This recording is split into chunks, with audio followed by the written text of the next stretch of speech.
Estamos en el día martes 10 de marzo de 2020. Como les anunciábamos, hoy vamos a conversar con el presidente de la Comisión Ejecutiva Hidroeléctrica del Río Lempasel. Vamos a hablar de diversos temas, como por ejemplo la inversión de 32 millones en una planta de biogás que va a utilizar como base pues el agua del río Acelguate. Además vamos a conocer qué está pasando con el caso del Chaparral. El último dato que teníamos fue la captura pues de 2 empleados de la Corte de Cuentas y el embargo también de maquinaria, propiedad pues de la empresa involucrada en este caso pues tan sonado y que pues muestra un tema que ha golpeado mucho a El Salvador, como es la corrupción. Pero vamos a comenzar poniendo algunos hechos en contexto y pues procedemos a saludar a nuestra invitada. Más de 21.000 familias salvadoreñas tendrán suministro de energía limpia desde las aguas residuales del río Acelguate con la instalación de una nueva planta de generación con tecnología de biogás. Este proyecto se anunció a través de la presidencia de la Comisión Ejecutiva Hidroeléctrica del río Lempasel, institución que invertirá $32 millones en la instalación de la planta en Ciudad Delgado. La autónoma se encuentra en fase de preparación del concurso para el diseño y construcción de la central, que busca sanear el 90% del agua que circula por el área metropolitana de San Salvador. Este proyecto tendrá capacidad para retener 35.000 toneladas de desechos sólidos contaminantes con alto contenido orgánico. Además, permitirá tratar 43 millones de metros cúbicos de aguas negras que por hoy se descargan en el río Acelguate.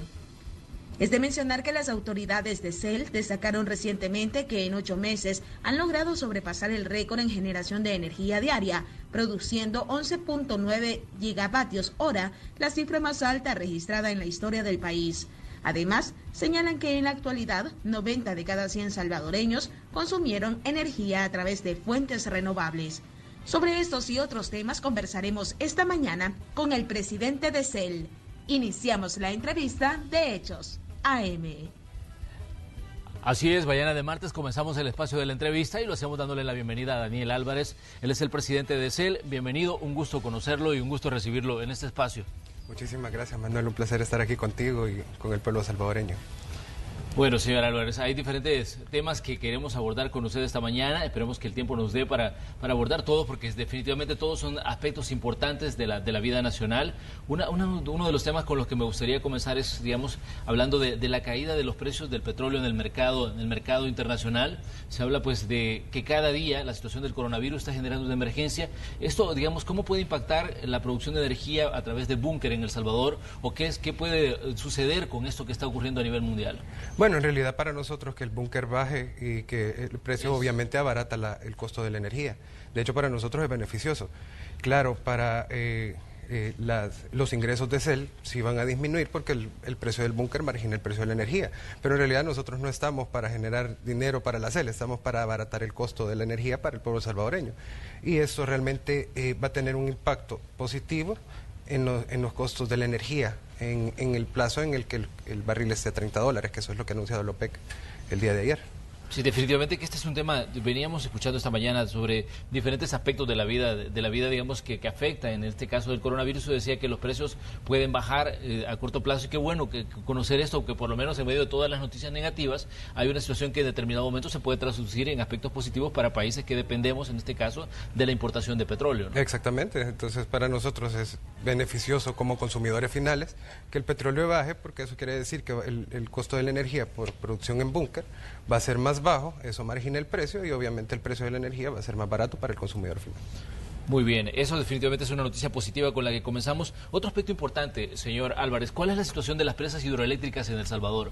Porque, digamos, durante mucho tiempo se decía ya por esta fecha, miren, las presas va bajando los niveles, la cantidad de agua que se tiene pues ya no puede, digamos, generar la energía de la alta demanda que hay en El Salvador. Pero bueno, ustedes han estado trabajando ya, digamos, en los últimos meses con el tema de las presas. ¿Cómo está la situación de estas presas en El Salvador? Realmente las presas sí encontramos que estaban desactualizadas, ya nosotros ya estamos, no les habían dado mantenimiento, el mantenimiento rutinario que debería de dársele, ya nosotros ya estamos trabajando para eso, para darles mantenimiento a estas presas, tengan más tiempo de vida y tengamos esas 4 hidroeléctricas que ya están funcionando y que tengan un mayor plazo de duración. Con el tema del agua sí se ha tenido una baja en los años anteriores con respecto a la lluvia, pero en realidad sí hay maneras de aprovechar el recurso. Obviamente, si nosotros venimos y abrimos las esclusas y lo que hacemos es no producir con el agua extra que recibimos cuando hay una tormenta muy fuerte, pues se desperdicia este agua. Nosotros, el récord de generación que se mencionaba en el spot hace un rato, eso lo tuvimos precisamente por esa lluvia, en la cual nosotros venimos y en lugar de abrir, tirar el agua por vertedero, nosotros venimos y hasta exportamos en ese momento energía de la hidro. O sea, el agua se tiene que cuidar, el agua la cuidamos. Las hidroeléctricas necesitan tratamientos, las hidroeléctricas necesitan modernizarse y en eso es lo que estamos trabajando en el corto plazo. Pero ¿cuáles son las proyecciones de generación de energía hidroeléctrica en este 2020? Me imagino que ustedes ya tienen perspectivas en cuanto al invierno a través de la información que provee, en este caso, el Ministerio de Medio Ambiente. Sí, de hecho esperamos que este invierno sea menos seco que los años anteriores. Eso nos va a dar más generación por medio de hidro. Que haya más generación por medio de hidro también es beneficio para el consumidor final porque es energía más barata. Entonces, cuando hay más agua, podemos producir más y obviamente el precio de la energía al consumidor final baja. ¿Cuál es la perspectiva? Nosotros tenemos la capacidad instalada en las hidroeléctricas que actualmente oscila en el año casi el 40% de la producción total de la energía. Esto varía, esto va por los meses secos es menor, los meses con lluvia es mayor, pero es un promedio más o menos del 40%, solo en hidroeléctrica. ¿Qué es lo que estamos haciendo nosotros? Vuelvo a repetir, estamos modernizando las plantas, estamos trabajando para modernizarlas, tenemos sistemas que eran de hace 40 años, que nunca los habían cambiado, ya nosotros estamos trabajando para cambiarlos, esto hace que seamos más eficientes al producir energía, con menos agua vamos a producir más energía al ser más eficientes. Esto es lo que estamos haciendo. Pero, ¿de cuánto es la inversión que se ha hecho, digamos, para modernizar las presas hidroeléctricas? Bueno, de hecho, orgullosamente, el Banco Mundial nos dio un estudio con fondos no reembolsables para ver de qué manera lo podíamos hacer y nosotros en el corto plazo, solo con pequeñas inversiones, estamos modernizando las plantas. También tenemos un plan que es a mediano plazo, que está en 2 años, que el presupuesto andará como por 10 millones por las 4 plantas, en donde les vamos a hacer el mantenimiento mayor para que tengan una vida de 20 años adicionales, solo con estos pequeños cambios. Ahora bien, hace unos días el BID anunciaba, o por lo menos planteaba la necesidad de que en El Salvador se cree un Ministerio de Energía. Yo sé que usted decía de que en determinado momento pues eso no le compete, digamos, a usted, digamos, hablar de este tema, pero, digamos, no tendría que tener algún tipo de participación CEL, digamos, en un Ministerio de Energía que se pueda crear o plantear la creación a futuro. No, lo que pasa no es que no me competa, sino que no es algo que se haga desde CEL, eso es una decisión sumamente del Ejecutivo. En realidad, CEL, ¿qué es? CEL es la generadora más grande del país en energía eléctrica. Entonces, sí le compete en el sentido de que, obviamente, un Ministerio de Energía crearía la gobernanza, no solo para las empresas estatales, sino que para todo el sector eléctrico, llámese distribuidoras, llámese transmisoras, llámese nuevas inversiones. Entonces, sí vería bien que haya un Ministerio de Energía, porque tendría más peso a nivel político de manera internacional también. ¿Qué tiene que ver la CEL en esto? Pues obviamente nos tenemos que adecuar a la gobernanza que aplica el Ministerio de Energía para todo el sector eléctrico, no solo para la CEL. Se decía que esto podría fortalecer, digamos, la institucionalidad en materia de energía en El Salvador. Por lo menos es el planteamiento que estaba dando el Banco Interamericano de Desarrollo cuando planteaba la creación de un ministerio encargado de temas relacionados con energía. Sí, realmente sí, un Ministerio de Energía sería de mucho apoyo para todo el sector, ya que el mercado de El Salvador es extremadamente abierto y depende de muchísimos actores. Entonces, sí ayudaría de sobremanera a tener este ministerio, ya que tendríamos una gobernanza y reglas más claras para todo el sector. Insisto, para la nueva inversión que venga, que sea privada, para nosotros que somos públicos, para el distribuidor, incluso para el consumidor final, en donde hay una gobernanza desde el Ejecutivo para toda esta sombría gigantesca que se llama el sector eléctrico. Entonces sí sería beneficioso que hubiese un Ministerio de Energía. ¿Y en el Ejecutivo en algún momento han, digamos, barajado la posibilidad o han analizado o se pretende analizar a futuro esto que planteaba el BID? Esa es la parte en donde esa no es mi parte. Entonces sí sí, eso sí debería de ser con la parte del Ejecutivo. En mi caso, es opinión específicamente del estudio que se ha hecho con respecto al Ministerio de Energía. Muy bien. La fuente de energía en El Salvador, ¿qué nos puede decir de los proyectos en los que está trabajando CEL en cuanto a fuentes de energía renovables o fuentes de energía limpia también? Bueno, de hecho, el presidente Bukele, dentro del Plan Cuscatlán, una de sus grandes apuestas fue la energía renovable. Y qué mejor que CEL para venir y tomar la batuta en esto que es número uno, para abaratar el costo, número dos, para depender menos del búnker. No estar contentos porque hubo una baja, porque la OPEC se peleó con Rusia, entonces bajó el petróleo, sino que hacerlo más sostenible. La apuesta que estamos haciendo ahorita no solo es para generar energía, sino que también que sea sumamente amigable con el medio ambiente, venir y tomar también el Plan Nacional de Agua, tratar de limpiar el río Acelguate con una planta de biogás. Nosotros encontramos este estudio, realmente los inicios de las factibilidades de las administraciones anteriores, pero estaba tirado realmente. Nosotros venimos y lo retomamos, vimos que era una iniciativa muy buena, la modificamos porque esto solo hablaba de la planta de biogás, y nosotros venimos y lo adecuamos porque íbamos a aprovechar un espacio más grande y también de donde sale el agua que ya se limpió, obviamente de la planta de tratamiento, claro. Agregamos una mini central hidroeléctrica que va a producir otro poquito de energía, y a todo el espacio que estaba desperdiciado, tanto techos de la planta como los espacios vacíos que tuviéramos de las tierras que se van a adquirir, poner fotovoltaico. Entonces con esto no solo le damos importancia a la limpieza de las aguas negras que vienen del vertedero de Anda, sino que también aprovechamos todos los demás que tenemos para generar un poco más de energía. ¿Qué es lo bueno de este tipo de plantas? Porque son autosostenibles. Nosotros vamos a tener una planta que va a limpiar el agua sucia que se tira al Acelguate, y va a ser totalmente autosostenible, porque esta planta va a generar dinero, no solo del biogás, también lo va a generar del fotovoltaico, también lo va a generar de la mini central hidroeléctrica, y ella misma se va a dar mantenimiento. No es una planta que va a venir y el ANDA que se cobra por el desecho final que va al acueducto y al alcantarillado, y se dejaron tiradas todas esas plantas y se tira en crudo hacia el río. No, esta se ha pensado que sea autosostenible en el tiempo, que no salga $1 adicional de ningún tipo de presupuesto y que se mantenga sola. Entonces, esta es la apuesta que se tiene con este tipo de plantas. Nosotros ahorita la vamos a hacer en Ciudad Delgado, la primera, y la vamos a replicarla en las dos grandes ciudades de Occidente y Oriente, que son Santa Ana y San Miguel, haciendo el mismo método, buscando el lugar a donde haya un vertedero de parte de Anda, de desechos crudos de agua, para hacer exactamente lo mismo, hacer energía con biogás y hacer la PCH por el agua limpia que va a salir de la planta de tratamiento, y ponerle paneles fotovoltaicos. Definitivamente durante muchos años se ha hablado en El Salvador de la necesidad de descontaminar fuentes de agua como el río Acelguate. Sabemos que el Acelguate se ha convertido pues en el gran vertedero de todos los desechos de la ciudad, incluso desechos industriales van a parar ahí, y podría ser esto, digamos, un punto de partida para descontaminar esta fuente de agua que cruza prácticamente buena parte del territorio, ¿no? Bueno, de hecho lo que se pensó no es porque limpiar el río, si siguen vertiendo este tipo de contaminantes al río, no va a servir de nada. Entonces lo que se pensó con esta planta es dejar que caiga esa agua cruda al río. Ya posteriormente se puede limpiar, pero ya no van, este 90% de aguas negras que se está vertiendo sobre el Acelguate ya no se va a estar vertiendo.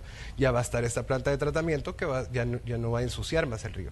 Entonces eso lo vuelve más fácil limpiarlo, porque no es que haya que limpiarlo mientras se esté tirando la misma suciedad al río, no sirve de nada. Entonces no sirve de nada limpiarlo. Entonces, ¿qué hay que hacer? Bueno, tomar la iniciativa de que ya no se ensucie, o ver la manera en cómo ya no se va a ensuciar. Y esa es la iniciativa que ha tomado CEL para poder contribuir con el Plan Nacional de Agua.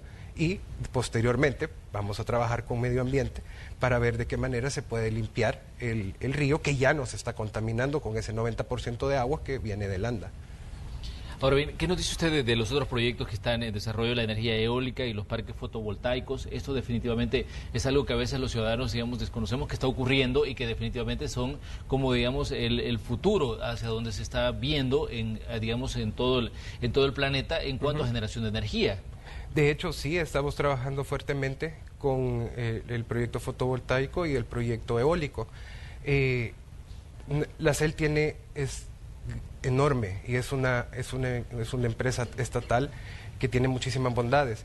Nosotros estamos viendo la manera de cómo potenciar también a la INE y a SECSA, que son otras dos subsidiarias de la CEL, que prácticamente es la misma CEL, simplemente tienen otro tipo de gobernanza, con las cuales con estas dos subsidiarias se va a manejar el fotovoltaico y el eólico. ¿Por qué INE va a ser el eólico? Porque INE depende del búnker. Nosotros ya no queremos depender del búnker. Es una empresa que pertenece a la CEL que genera por térmico. Entonces ya no queremos que genere por térmico. Entonces se está trabajando en la manera, la CEL ya tiene gran parte de las tierras en Metapán para poder hacer el eólico, pero esta empresa tiene que hacer la transición a una energía más limpia y ellos van a retomar el proyecto eólico y se va a hacer en Metapán con esta subsidiaria. En el mismo caso de SECSA, SECSA es una empresa muy chiquita que tiene mini PCHs en el cual también hay que diversificarla, entonces ellos van a retomar el tema del fotovoltaico en las plantas, van a aprovechar el espacio en las plantas generadoras de hidroeléctrica como Cerrón Grande y 15 de septiembre. Ahora bien, ¿cómo se integra CEL al plan de despegue económico anunciado por el presidente Nayib Bukele? ¿Cómo? Perdón. ¿Cómo se integra CEL al plan de despegue económico anunciado por el gobierno? Nosotros somos un actor sumamente importante en el plan de despegue económico. Número uno, con el proyecto de biogás pensamos, van a haber 300 trabajadores desde el principio hasta el fin de la construcción de la planta, y eso se va a tardar más o menos de 2 a 3 años. Adicionalmente va a tener fuentes de empleo adentro de esta planta. El fotovoltaico va a tener también una cantidad importante de trabajadores. El eólico va a tener una cantidad importante de trabajadores y también hay gente que vamos a especializar para que maneje este tipo de planta.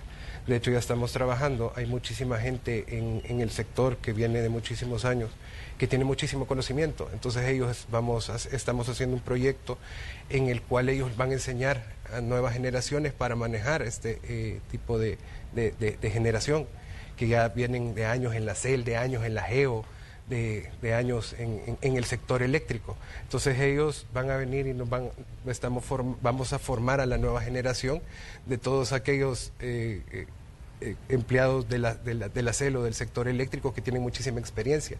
Esto va a crear empleo y va a crear capacitaciones, en donde igualmente hay proyectos privados de este tipo de generación que también pueden migrar a cualquiera de los dos y van a tener oportunidades de trabajo muchísimos salvadoreños.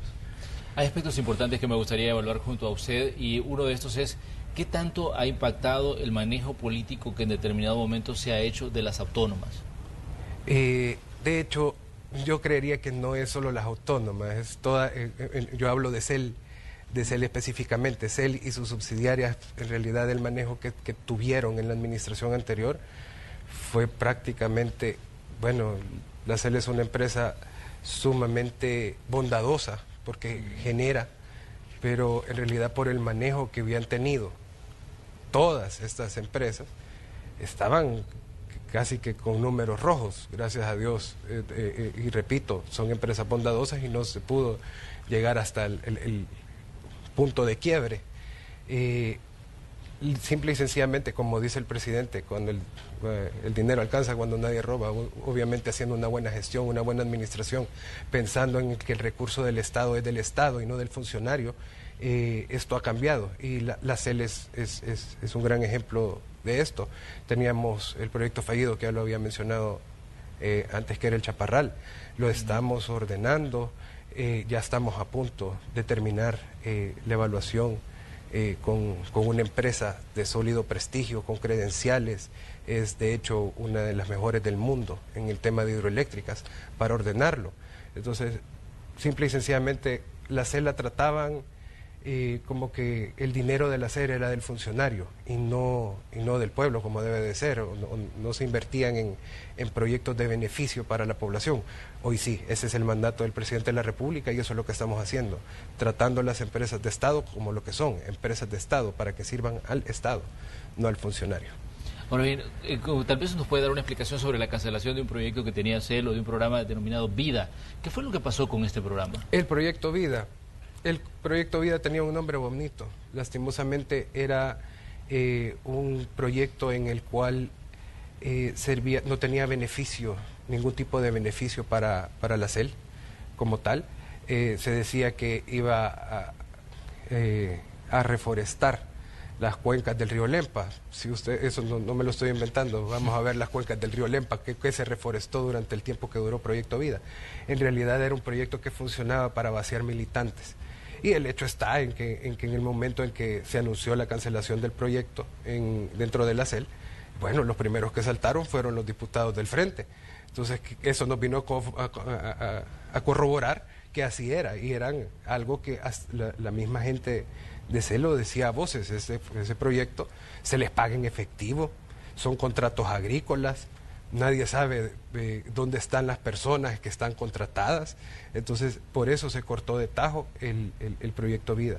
Ahora, ¿qué vamos a retomar nosotros del proyecto Vida? Algo bueno le tenés que sacar a lo malo que hicieron por tanto tiempo. Se crearon 4 megaviveros en los cuales hay una producción de plantas que si lo vamos a retomar, vamos a hacer un nuevo proyecto, pero que en realidad sirva. Y nosotros sí vamos a reforestar, pero con las instituciones que son expertas en reforestar, no la CEL. La CEL es experta en crear energía, no en sembrar arbolitos. Entonces, sí vamos a retomar esto. Hicimos hace poco un convenio con el ISTA. El ISTA, nosotros le vamos a dar la producción de árboles de estos megaviveros para que ellos siembren 1 millón de árboles a lo largo de todo el país, porque ellos tienen terreno a lo largo de todo el país. La CEL solo puede, su misma ley lo dice, que nosotros solo podemos actuar en nuestro áreas de influencia. Las áreas de influencia son las que están alrededor de los embalses o de las centrales hidroeléctricas. Entonces, eso nos amarra y no podemos actuar a nivel nacional. Más sin embargo, sí podemos hacer un convenio con el ISTA, que el ISTA nosotros producimos los arbolitos y ellos sí van a poder sembrar a nivel nacional estos arbolitos. Bueno, pero ¿qué costos tenía para hacer el proyecto Vida? En realidad, le encontramos un presupuesto de $8 millones anuales para un proyecto que no tenía ningún tipo de beneficio. Nosotros ya lo recortamos totalmente, nosotros solo dejamos abierto al mantenimiento de los megaviveros, y sí, en realidad sí se necesita que haya mantenimiento dentro de las zonas de influencia, y se va a crear un proyecto para eso, con un presupuesto que sea no oneroso, no para vaciar militantes, sino que realmente para lo que se necesita, que es mantener nuestras áreas de influencia. Cuando usted nos dice vaciar militantes, ¿cuánta gente tenían contratada ahí? 2.700 personas tenía. ¿Y eso era a nivel nacional o estaba, digamos, por zonas del país, o solo en la parte del EMPA? Estaba a nivel nacional, Habían municipios que no estaban pero ni cerca de ninguna de las centrales de CEL, y habían gente contratada en estos municipios. Por eso yo le preguntaba, pues, anteriormente, digamos, sobre el manejo y el uso que se ha hecho de, digamos, instituciones como CEL o de otras instituciones del Estado, donde en determinados momentos se han convertido, digamos, en fuentes de trabajo para gente muy cercana a los partidos. Exactamente, eso es lo que vamos a evitar nosotros. Nosotros aquí trabajamos para todos. Las oportunidades de trabajo tienen que ser para todos, no para un militante de A o B partido político, no. O sea, nosotros tenemos que generar empleo para todo el salvadoreño, para todo el pueblo, o sea, no solo para nuestros cercanos, no solo para amigos o afines a nosotros, no. Nosotros estamos totalmente abiertos al que tenga la experiencia, al que tenga las ganas y al que quiera demostrar que va a trabajar. Ahora bien, hablemos de otro proyecto que tiene que ver, digamos, siempre con CEL, el tema del Chaparral. Los últimos datos que conocíamos era la captura de 2 personas que estaban ligadas a la Corte de Cuentas, el embargo de maquinaria de la empresa Saldi, un proyecto que se dijo que iba a costar 208 millones y que hoy anda por 785 millones. ¿Qué decirle al ciudadano sobre lo que está pasando con este proyecto del que se ha hablado tanto en los últimos años, podríamos decir, y que representa pues un ejemplo del mal manejo de los recursos del Estado? Bueno, de hecho nosotros, ya se había dicho anteriormente, nosotros nos formamos parte querellante dentro del proceso de penal en el Chaparral, y aquí están los resultados. O sea, nosotros sí le estamos poniendo tiempo y dedicación para recuperar todo aquello que se han robado, aunque sea quitándoles todo lo que tengan, tal vez así alcanza. Entonces realmente ha funcionado esto de que nosotros estemos pendientes y nosotros estemos colaborando directamente con la Fiscalía General de la República. De hecho, nosotros venimos y apoyamos con peritos, apoyamos no solo con los querellantes, sino que también con los peritos para poder ver todo lo que ha pasado a lo largo de 11 años en ese proyecto, que lo manejaron sumamente mal. Obviamente ya tenemos pruebas de que han robado. Ya están, esto ya es conocido, más que público, ya hay gente condenada por este tema. Entonces nosotros también no solo lo vimos en los 11 años, sino que también por qué se continuó con el proyecto sabiendo que había todo este tipo de problemas. En el 2014 ya estamos colaborando con CICIES, ya Fiscalía General de la República ya tiene todo para seguir la investigación, no solo para el proceso de Mauricio Funes, sino que también ya en el siguiente gobierno. ¿Por qué lo continuaron? ¿Por qué no hicieron lo que nosotros estamos haciendo? ¿Por qué no se formaron parte ¿por qué no se formaron parte querellantes en el juicio? ¿Por qué no hicieron todo esto? ¿Qué estaban encubriendo o querían hacer lo mismo? Entonces ya se alargó esta investigación ya a la administración inmediata a la nuestra, no solo a la de Mauricio Funes. Muy bien. Señor Álvarez, tenemos que hacer una pequeña pausa comercial, pero cuando regresemos definitivamente nos interesa saber, digamos, qué va a pasar con este proyecto del Chaparral y aspectos importantes. Se ha embargado la maquinaria de la empresa Astaldi y otros elementos que están ahí, por ejemplo, lo que ha pasado desde la Corte de Cuentas, donde se utilizó también el trabajo de esta institución del Estado para, digamos, tratar de desvanecer algunas de las irregularidades encontradas dentro del proyecto pues, del Chaparral. Vamos a conversar sobre esto cuando regresemos, luego de los comerciales.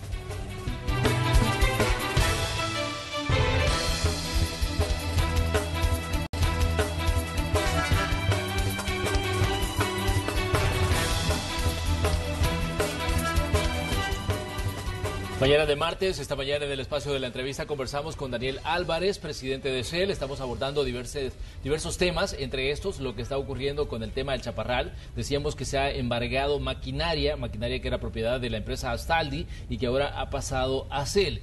¿Qué representa para ustedes, señor Álvarez, el hecho de que se haya procedido al embargo de estos, digamos, bienes que eran de la empresa Astaldi y qué tanto representa, digamos, en la recuperación de todo lo que pudo haberse, digamos, defraudado a hacer a través de un proyecto como el Chaparral?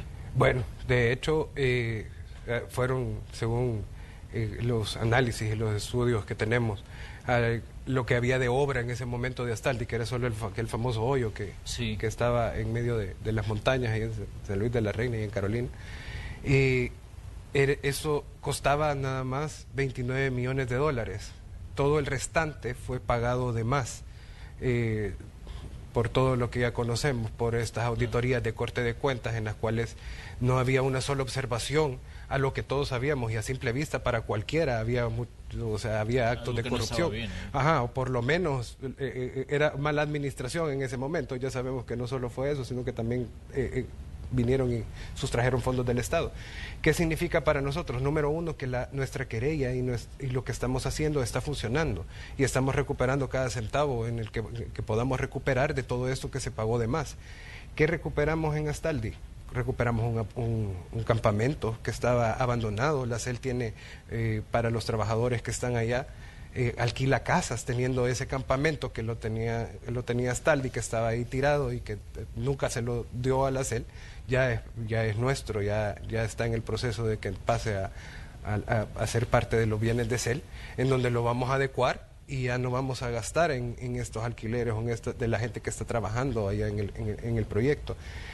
También recuperamos una concretera, una grúa, una zona donde un casino, o sea, un lugar a donde van a comer los trabajadores y todo esto ha sido parte de los bienes que embargamos que estaban dentro de Chapo, una bodega con cierto material que había ahí, que vamos a ver qué sirve y qué no. ¿Qué representa en dinero? Lastimosamente no es lo suficiente como para cubrir todo lo que se han robado con este proyecto, pero por lo menos estamos dando un paso en el que estamos demostrando que vamos a recuperar hasta el último centavo de que se hayan robado con este proyecto fallido. Eso significa más que todo, y ese es el mensaje, que vamos tras el que haya hecho y haya cometido algún acto de corrupción con todo el proceso del Chaparral. Para el mes de mayo se dice podría finalizar ya la segunda etapa de instrucción en el caso del Chaparral. ¿Ustedes cómo es el que esperan de todo esto, digamos? Porque definitivamente este es un caso que va a seguir bajo, digamos, la lupa y bajo la atención mediática. Que paguen, eso es lo que esperamos. Que paguen, que paguen los que tengan que pagar por todo el daño que le causaron al país. Decime tú, son 756 millones. Vienen y ahorita no nos quieren, al gobierno central, no quieren venir y aprobarle los 109 millones de dólares en la asamblea.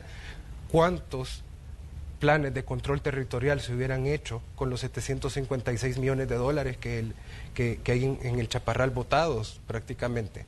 Ya eso ya es costo caído, ya lastimosamente. ¿Cuánto se pudo haber hecho con esos 756 millones de dólares? ¿Qué esperamos nosotros? Bueno, que paguen. ¿Cómo malversaron toda esa cantidad de dinero? Ya haya sido por corrupción, que es por corrupción, por ineptitud, por falta técnica, por desinterés, por lo que sea. Tenemos que recuperar cada centavo que se robaron con ese proyecto. Eso es lo que esperamos, y que siga adelante la investigación, y no nos quedemos con la fase 1, también está la fase 2, porque la continuaron, porque el gobierno cayó todo esto que yo les vine a contar hace 6 meses y que les estoy volviendo a contar en este momento. ¿Por qué no dijeron todo esto? ¿Por qué no se formaron creyentes? ¿Por qué siguieron con la construcción del proyecto si ya habían estudios técnicos de que ya no se podía seguir el proyecto en ese momento? Entonces, hoy tenemos ese problema que estamos solucionando. Ahora bien, ¿qué piensa usted cuando parte de la trama sale a la luz y se revela que incluso dentro de la Corte de Cuentas se movilizaron piezas para tratar de desvanecer lo que estaba mal en un proyecto tan grande como el Chaparral? Y ya que decíamos, el costo se ha elevado considerablemente y que esto a la larga pues es una factura que tenemos que pagar todos los salvadoreños, ¿no? Exacto, ¿qué pienso?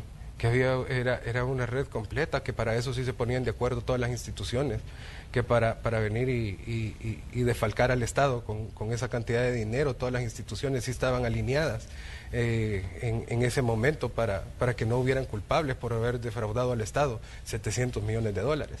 Eso es lo que pienso, y todo institución que haya tenido que ver, pues será Fiscalía que determine quiénes han sido los culpables y qué va a buscar CEL, que los culpables paguen siempre que ya cuando ya se haya comprobado de que hayan hecho algún acto, ya sea arbitrario, de corrupción o de peculado. Bueno, bien, ¿qué tanto ha intervenido en la investigación CICIES? Porque se dijo que este era uno de los casos emblemáticos que iba a estar en manos de CICIES, y de hecho el presidente de la República lo anunciaba, que sería uno de los primeros casos que iba a estar, digamos, bajo la investigación de esta comisión, de la Comisión contra la Impunidad y la Lucha contra la Corrupción en El Salvador. ¿Qué tanto ha intervenido y qué tanto, digamos, ha participado en este proceso de indagatoria sobre el caso Chaparral? Bueno, de hecho CICIES, nosotros mandamos información casi que todos los días, información de la que vamos encontrando, lo que va resultando de cada auditoría, de cada nuevo hallazgo que se encuentra. CICIES está muy de la mano, trabajamos muy de la mano con ellos, tanto como con Fiscalía. O sea, sí es una parte fundamental para todo el proceso que ha llevado la CEL, incluso el apoyo técnico que ha tenido también la CEL, o para demostrar de que lo que estamos diciendo, y por eso hemos logrado ganar, por ejemplo, este caso con Astaldi. No sé cuántos años pasaron para que vinieran y a favor de CEL dijeran no, se le embarga porque sí tiene razón, se actuó mal. Todo este apoyo técnico viene dado también por las CICIES.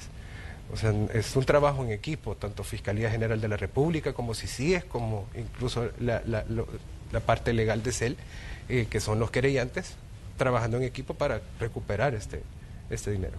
¿Qué tanto ha afectado a CEL el hecho de casos como el Chaparral? ¿Qué tanto ha afectado a CEL la corrupción que se pudo haber cometido ahí? ¿Qué tanto ha afectado? Pues te diré que con esa cantidad de dinero yo ya hubiera montado 3 plantas de las de biogás, por ejemplo. Ya tuvieran plantas de biogás Santa Ana, ya tuviera plantas de biogás San Miguel, ya estuviera montada la de Ciudad Delgado, ya hubiera montado proyectos fotovoltaicos, yo hubiera montado el eólico. Con esa cantidad de dinero pudiste hacer una X cantidad de proyectos que de verdad hubieran servido para minorar el costo de la producción eléctrica y venir y diversificar la matriz con nuevos proyectos, no quitándole 756 millones de dólares al Estado. Eso es el impacto más grande que tiene dentro de CEL, que en lugar de haberse invertido en este dinero en cosas que de verdad iban a traer beneficio para el país, no sabes a dónde está ese dinero. Bueno, sí sabes, está en un spa, pero el punto es, este dinero hubiera servido para muchísimas cosas. Hubiéramos tenido ya nuevos proyectos. El Salvador, en el sector eléctrico nacional, lo único que se tuvo, porque fueron fondos de la Unión Europea, fue la expansión de la 5 de noviembre. De ahí todas las demás instituciones de gobierno en sector electricidad no produjeron un solo mega. Tenías lo mismo en los campos de Chinameque y San Vicente, tenías lo mismo con la expansión de la red de transmisión, en donde también hay ciertos proyectos que duraron 5 años y estaban sobrepagados y todo este sentido. ¿Qué se hubiera hecho con todo este dinero? Miles de cosas, te vuelvo a repetir. No, el control territorial son 109 millones de dólares lo que necesitan para la fase 3. Hubiéramos tenido 7 planes controles territoriales para el presidente Bukele dentro de las arcas de CEL para poder apalancar eso que es la seguridad del pueblo, pues. Si habláramos en tema de años, digamos, ¿cuánto tiempo se ha trazado el desarrollo de CEL? Por lo menos 10 años. Por lo menos, así dándote un dato somero o sea, en 10 años, lo que te repito, ¿cuántos megas más adicionales ha generado el país de producción propia de empresas de Estado? Nada más, ¿cuánto? 20 megas. Eso no es nada para 20 años. O sea, solo ahorita estamos planeando un proyecto chiquitito que va a ser 5.71. El fotovoltaico vamos a hacer, que sea casi 100. El eólico estamos pensando que sea 157. Y eso te digo que van a ser proyectos de 5 años. Y no pudieron ni terminar una hidroeléctrica en 11 años que iban a generar 66. ¿Qué se pudo haber hecho con ese dinero? Muchísimo. Muchísimo. Lastimosamente no fue ocupado de la forma correcta. ¿No? La CEL está para invertir, como tú lo decías al principio, que para hacer plan de despegue económico. La CEL tiene el suficiente músculo financiero para venir y apoyar al sector económico, invirtiendo en materia de electricidad, en proyectos para el Estado, en donde también esos proyectos vienen a impactar directamente el crecimiento del PIB, porque son proyectos de Estado, precisamente. ¿Qué dice usted a los ciudadanos cuando se habla de que CEL, por la cantidad de fondos que maneja, por el tipo de proyectos que maneja, se vuelve, digamos, una autónoma vulnerable al tema de la corrupción? Pues sí, y uno de los legados que se está trabajando para que eso no suceda, porque precisamente por eso es una autónoma muy vulnerable, estamos trabajando de sobremanera para implementar una certificación que se llama ISO 37001, que precisamente es una normativa para antisoborno y anticorrupción, que viene a como auditar desde su cabeza hacia abajo, sí. No al revés como usualmente pasaba. Aquí le tiraban la culpa al último en el escalón y el presidente de la institución, bien gracias, no pasaba nada. Con esa normativa es al revés, viene de arriba hacia abajo, en donde el primero que va a ser auditado va a ser mi persona, en donde yo no pueda cometer este tipo de actos porque voy a tener un auditor y una normativa que no me permita a mí hacer actos de corrupción ni de soborno. Eso es algo que se está trabajando. No es un corto plazo porque sí hay muchísimas cosas que cumplir, pero esperamos que ese legado lo dejemos en este periodo. ¿Qué espera usted dejar al final del camino, digamos? Porque este es un tema, decíamos, un tema importante y en CEL está uno de los casos de la corrupción de la que se ha hablado durante tantos años en El Salvador. ¿Qué esperan ustedes, digamos, sentar por lo menos las bases cuando concluya el proceso, cuando concluya el trabajo de la administración Bukele y se hable de la lucha contra la corrupción en determinado momento? Exactamente. Uno es eso, implementar la ISO 37000 dentro de la CEL, que es como bien tú lo dijiste, una de las autónomas más vulnerables por la cantidad de recursos que maneja. Número 2, venir y realmente ocupar el recurso que se tiene para hacer crecer al sector eléctrico desde la parte pública, venir y de verdad que San Vicente y Chinameca funcione y que esos megavatios que va a tener San Vicente y Chinameca de verdad empiecen a producir, que el Chaparral se culmine de una forma ordenada y que produzca lo que realmente se dijo, que estos nuevos proyectos como el biogás se culminen, que vengan el fotovoltaico y se culminen, que venga y el eólico se culmine y que el país tenga fuerza y ya dependa menos de la importación de energía y dependa menos del Murker. Ese es lo que el presidente nos ha mandatado a nosotros. O sea, inviertan en energía, inviertan que esa energía sea para beneficio del pueblo, que le baje el costo del consumidor final en base a energías renovables. Bueno, de hecho, orgullosamente también El Salvador, por primera vez en el IRENA, que es la organización específicamente de las energías renovables, ostentó la vicepresidencia en la última sesión. Esto es porque nosotros, con todos estos organismos, nos estamos apoyando precisamente para eso, para diversificar la matriz energética y con el músculo económico que tiene CEL, venir y impulsar ese rubro, venir y ser nosotros los que vengamos y le demos al Estado ese legado de tener energía que sea del Estado para que los precios impacten directamente al consumidor final. Ese es el mandato del presidente Bukele y eso es lo que estamos haciendo. Señor Álvarez, queremos aprovechar su visita también para hablar de un tema que ha estado, digamos, en los últimos días, o por lo menos ayer estuvo, digamos, siendo objeto de muchos comentarios. El salario del presidente de CEL. Lo que se decía era, el presidente de CEL tiene uno de los salarios más altos de la administración Bukele. ¿Qué decir ante este tipo de situaciones que surgen y que salen y que en determinado momento reflejan o revelan, digamos, los ingresos de quienes están a cargo de instituciones como CEL? Bueno, ahí sí te digo, mi cargo, y creo que hicieron mal la investigación porque en mi caso se metieron a la página, me imagino, donde están todos los salarios, pero no dice nombre, sino que simplemente el salario, que ni siquiera es el correcto. En mi caso, yo estoy ad honorem como presidente de CEL y adicionalmente también soy director ejecutivo.